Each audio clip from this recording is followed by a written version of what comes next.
Nous sommes en décembre, les amis. Il nous reste exactement 2 semaines avant de voir la nouvelle année, l'année 2025. Cette période, très souvent, on la prend pour se poser et faire des bilans pour savoir comment s'est passée l'année 2024. Est-ce qu'on a atteint nos objectifs? Qu'est-ce qui a marché? Qu'est-ce qui n'a pas marché?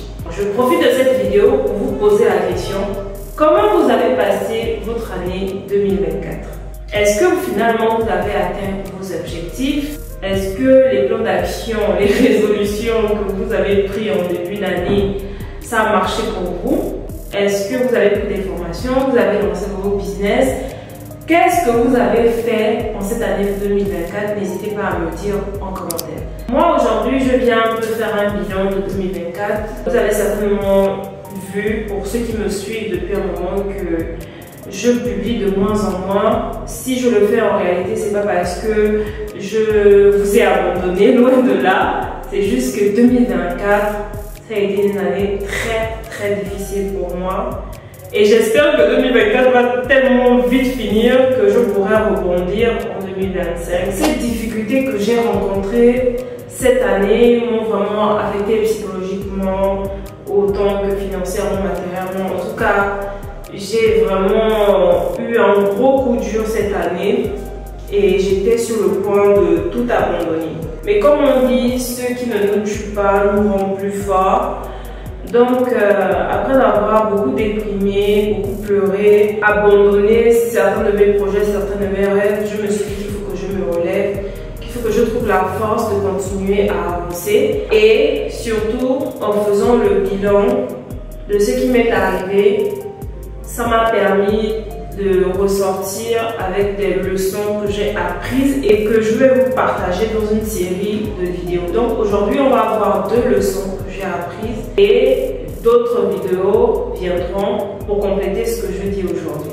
Première leçon que je retiens cette année 2024, c'est qu'en tant qu'entrepreneur, vous devez prendre des risques mesurés. Qu'est-ce que j'entends par des risques mesurés? Très souvent, on nous invite à entreprendre, c'est bon d'entreprendre, il faut oser. Même les États encouragent les initiatives privées parce qu'effectivement, entreprendre c'est bien, vous lancez de nouvelles choses, ça change la donne, ça vient répondre à un besoin, ça participe à l'employabilité des jeunes. Mais en entrepreneuriat, franchement, ce que j'ai appris cette année, c'est qu'il y a toujours 2 options. Soit vous allez réussir, soit vous allez échouer. Parfois, on nous dit que quand on se lance en entrepreneuriat, on se lance en pensant toujours à la réussite. En fait, il faut être optimiste parce que si vous vous lancez en pensant négativement, ça constitue un facteur bloquant pour vous. Chose qui est vraie. Mais dans la vraie vie, là, il y a toujours 2 choix, 2 scénarios. Soit ça passe, soit ça casse. Donc, quand vous vous lancez, essayez de voir en fait les 2 options. Dans l'option où ça passe, tant mieux pour vous, vous avez investi de l'argent, du temps et de l'énergie. Ça s'est bien passé, vous commencez au bout de 6 mois, 1 an à avoir des retours sur investissement, tout le monde est content.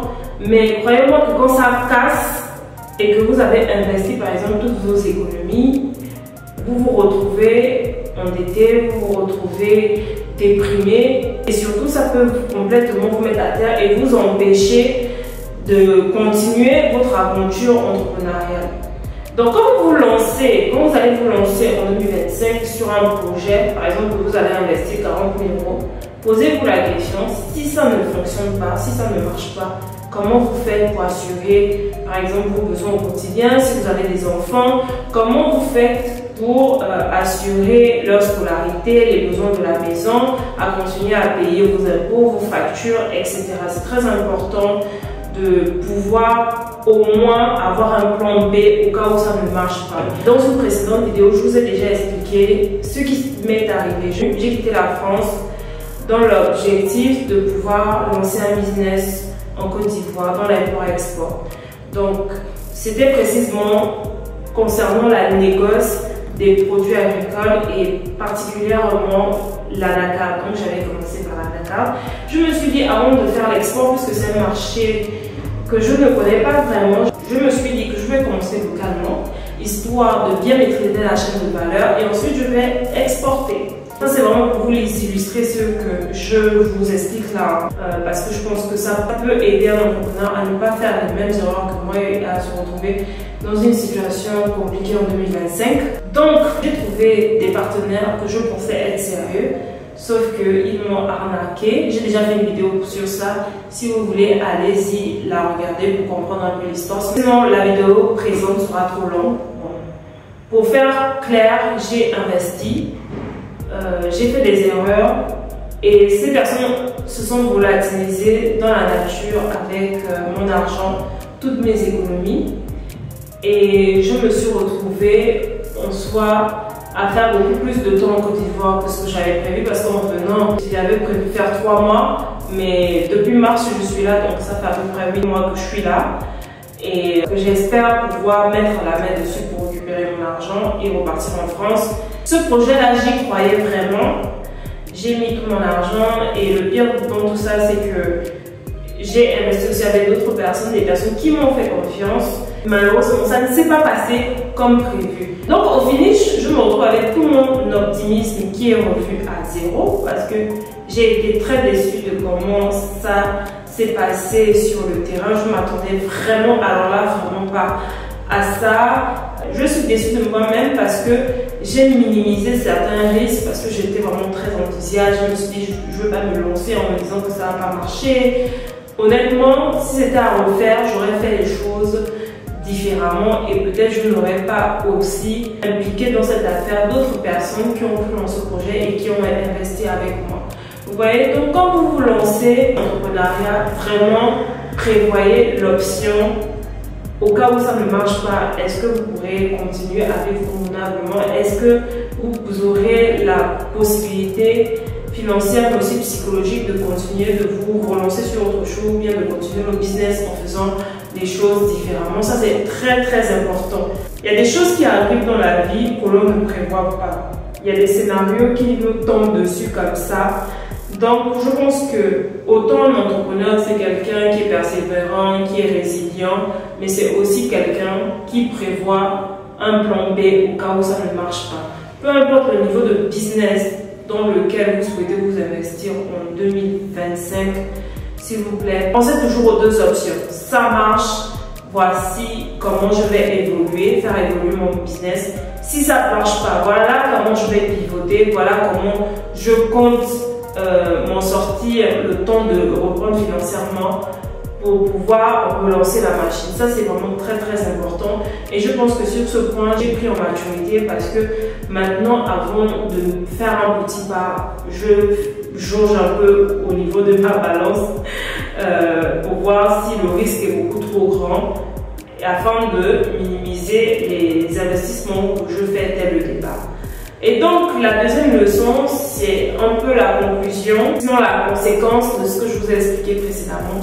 C'est que quand vous voyez que le risque est peut-être beaucoup trop grand, commencez petit vous permet de réduire les risques. Commencez petit, c'est-à-dire que si vous venez comme moi dans un pays déjà que vous ne connaissez pas, un nouvel environnement, un nouveau secteur d'activité que vous ne connaissez pas, commencez petit. Ça vous permet par exemple de prendre que 200 000 et de tester une première affaire, une première acquisition et de vous dire que je vais faire d'abord par exemple un premier achat à 200 000, ensuite si ça se passe bien je vais faire à 500 000, ensuite je vais faire à 1 million, je vais faire à 2 millions. Ça c'est aussi dépendant du type de business. Parce qu'il y a des business où vous commencez petit là, vous avez besoin de 20 millions, vous voyez. Mais si vous n'avez que 20 millions, moi je ne peux pas vous encourager à prendre les 20 millions et à investir déjà dans ce business là.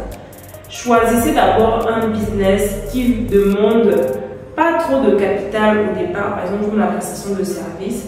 Vous essayez de bien implémenter les choses. Maintenant, comme vous avez assez d'assises financières, vous pouvez maintenant vous lancer dans des business où même le plus petit niveau là, il faut 20 millions. Mais si vous n'avez que la capacité financière de 20 millions et que vous prenez tout cet argent là pour l'investir et que vous le perdez, que ça tourne mal, vous voyez que vous allez complètement revenir à la case zéro et ça va être un trop gros choc. Voilà, c'est plus facile de perdre 300 000, 1 million que de perdre 50 millions par exemple. Commencer petit, c'est aussi apprendre des devanciers, essayer de vous rapprocher de ces personnes-là pour savoir un peu comment ça marche. Ils vous diront, pour certains qui sont de bonne foi, de ne pas mettre les pieds dans tel business, de ne pas vous engager dans telle proposition d'affaires parce que par expérience, ils savent que c'est pas quelque chose de safe, c'est pas quelque chose de sûr. Vous voyez? Donc même si que vous avez énormément d'argent, moi je vous déconseille, en tout cas quand vous ne maîtrisez pas un marché, quand vous n'avez jamais fait d'opération, que vous êtes novice, je vous déconseille fortement de prendre tout votre argent et d'investir gros dès le départ. Si par exemple la version du business, genre le business model, le système auquel vous allez penser nécessite 10 millions, essayez de penser à un système qui vous permettrait d'atteindre le même objectif mais qu'avec 1 million. Vraiment quelque chose de très simple. Par exemple, si vous voulez développer une application de vente de chaussures, et puis voilà, comme une marketplace de vente de chaussures, et puis vous vous rendez compte que pour faire l'application c'est 10 millions, essayez par exemple de faire une page Facebook, de contacter plein de commerçants de chaussures. Vous commencez par mettre vos chaussures, les différentes chaussures sur Facebook, et quand vous voyez que vous avez vraiment de la demande, à ce moment vous pouvez développer l'application. Mais si vous prenez déjà toutes vos économies et que vous développez l'application et vous vous rendez compte que finalement ce n'est pas l'application qui correspond à la manière de consommer de la clientèle, vous voyez que vous aurez déjà pris 10 millions, vous aurez déjà fait une application qui au final ne va pas servir à votre clientèle. C'est un peu ça que je voulais partager avec vous. Vraiment, ayons les pieds sur terre parce que il n'y a pas que le succès en entrepreneuriat, il y a aussi l'échec. Donc, avant de vous lancer là, vraiment jouer l'équilibriste. Je pense qu'un bon entrepreneur, c'est aussi un bon équilibriste. Quelqu'un qui sait mesurer ses risques et se couvrir en cas de... Et cette faculté, justement, vous aidera à minimiser les risques les plus probables et donc à faire des investissements beaucoup plus raisonnables. Voilà, on n'est pas dans le monde de bisounours, dans le monde des affaires, je l'ai appris à mes dépens, les gens sont vraiment sans pitié, donc vraiment, prenez ces conseils et j'espère que ça vous aidera à faire de bons choix en 2025 concernant vos projets entrepreneuriaux. C'est ce que je voulais partager avec vous et je vous reviens dans une prochaine vidéo pour parler de d'autres autres leçons que j'ai appris moi en 2024 par rapport à ce qui m'est arrivé.